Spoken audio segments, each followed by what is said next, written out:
Bienvenidos a otra clase virtual de inglés. El tema a tratar es el presente y pasado continuo.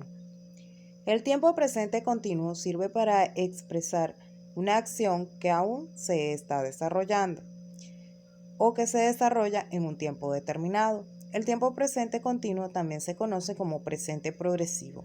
Para formar oraciones en inglés con este tiempo verbal utilizaremos la siguiente estructura: sujeto más el verbo to be más el verbo principal y finalmente el complemento. Por ejemplo, I am studying English. Yo estoy estudiando inglés. En castellano, este tiempo verbal corresponde a la terminación ando y endo en el verbo principal. Por ejemplo, si el verbo es correr, corriendo. Si el verbo es bailar, bailando. En inglés simplemente se agrega la terminación ing al verbo principal. Algunas reglas para realizar esto están en pantalla. Para preguntar existen diversas formas. Nosotros trabajaremos con dos tipos de estructura. La primera, what más el verbo to be según el sujeto, más el sujeto más doing, que es el verbo hacer en gerundio. Para responderla, el sujeto, luego el verbo to be según el sujeto, el verbo principal terminado en ing y el complemento. Un ejemplo de respuesta a las interrogantes planteadas son los siguientes. What are you doing? I am working. ¿Qué estás haciendo? Yo estoy trabajando. What is she doing? She is sleeping. What are John and Felipe doing? They are watching television. El segundo modelo de estructura es el siguiente. Who más el verbo to be según el sujeto más el verbo principal terminado en ing. Recordando que para el singular se utiliza is y para el plural se utiliza are. Who is eating?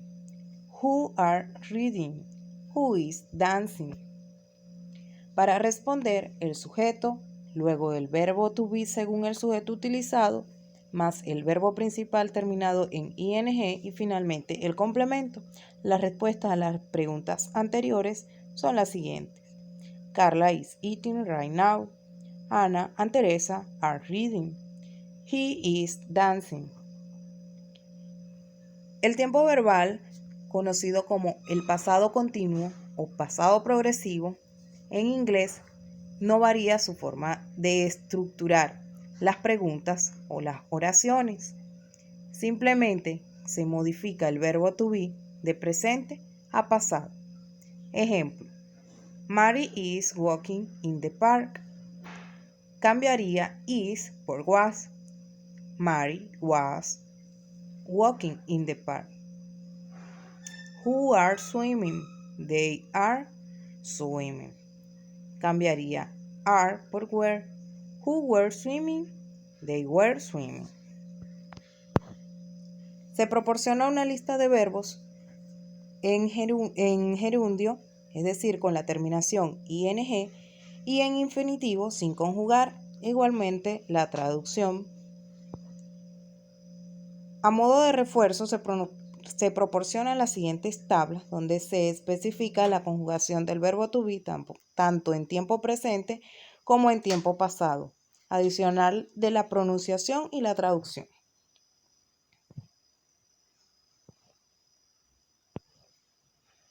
La actividad a resolver es realizar un análisis de texto de un texto proporcionado en un archivo PDF.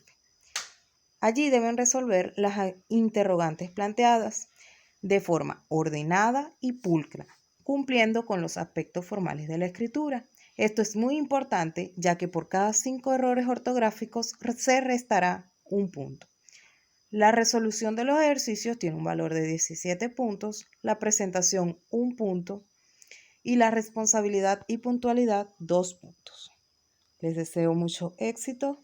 Saludos.